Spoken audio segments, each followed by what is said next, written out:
If you're surprised how the media narrative for the protests yesterday they were mostly peaceful. That is, if mostly peaceful back in the last 9 months was burning buildings and attacking police officers, killing people, that was a peaceful protest, or mostly peaceful, or that one dude would say fiery, but mostly peaceful. Now they call it insurrection, treasonous, traitorous for yesterday's shenanigans. Why is that? Well, it's not,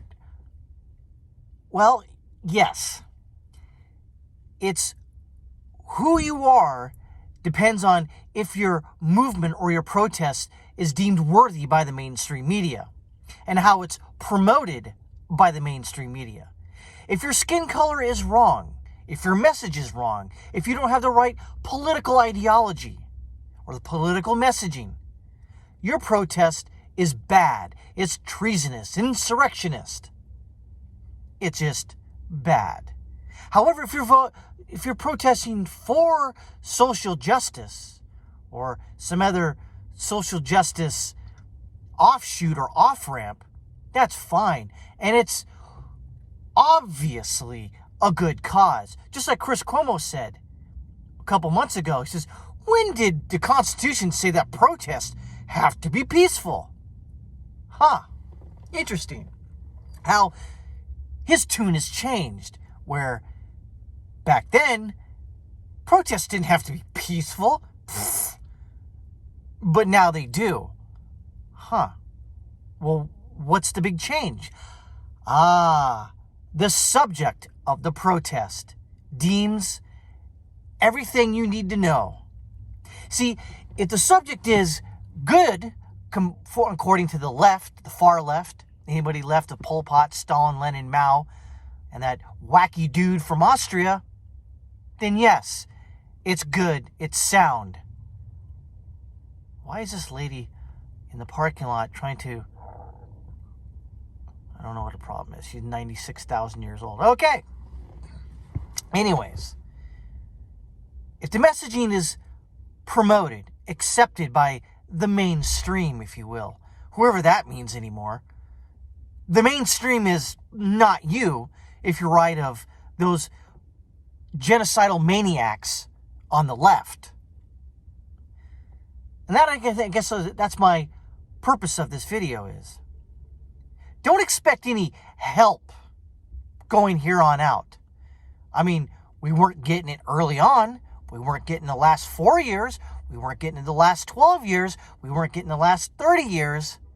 The far left, leftists, Democrats, liberals, socialists, authoritarians, they aren't your friends, including the Republican Party. They're not your friends.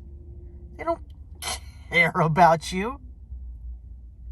They will use you and they will sell you down the river when the going gets tough.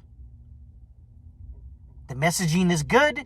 The media stated that these were traitorous insurrectionist acts against the Capitol. Then guess what? Republicans fold like a cheap suit. And of course, I understand why they folded, because the messaging by the mainstream media, who would only promote the good side of a fiery but mostly peaceful protest, you really think they were going to show the good side of this protest in the Capitol yesterday on January 6th? You really think they were just going to, let's just show the peaceful side of things? No.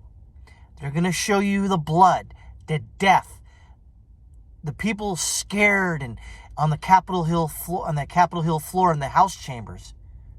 And that guy sitting at Nancy Pelosi's desk, by the way, which is funny in and of itself. I wouldn't have done it, but I understand why it was done. You can't trust these people anymore. There's nobody you can trust anymore. The media can't trust. Republicans can't trust. Democrats definitely can't trust him. Joe Potato Biden, You can't trust him. He don't give a shit about you. He doesn't give a shit about my feelings or my concerns. Because I didn't fucking vote for him. And fuck him in his fucking fat fucking face. That demented old fuck. But going on a little further than that, they just don't care. No one cares. And that is the problem. And just think about what I'm saying right now. They're going to take this out of context. They're going to say, oh, he's calling for something. I'm not calling for anything. I just have a grievance. Who am I going to talk to? Who am I going to redress my grievances to? The government? The government isn't there for me. They're not going to listen to me. They're not going to address my grievances. Why? Because, well, let's say someone does. Do you think the news media is going to take good stock in that and go, maybe Lazo has something to say? Maybe his concerns are valid. No, because I don't have the right skin color. I don't have the right political messaging. I am not on the right side of the political ideology according to the left and the mainstream media, which is all in one and the same. They don't care. Who am I going to complain to? And that is part of the issue as well. When you drive people to the extremes, and especially underground, what do you think's going to happen? You see, I have a lot to lose. I have a family, got a mortgage apparently coming up soon. I have a lot to lose. What do you think I'm going to do? I'm not going to do anything. Because I can't do anything. Because who is the actual enemy? I think we all know that by now.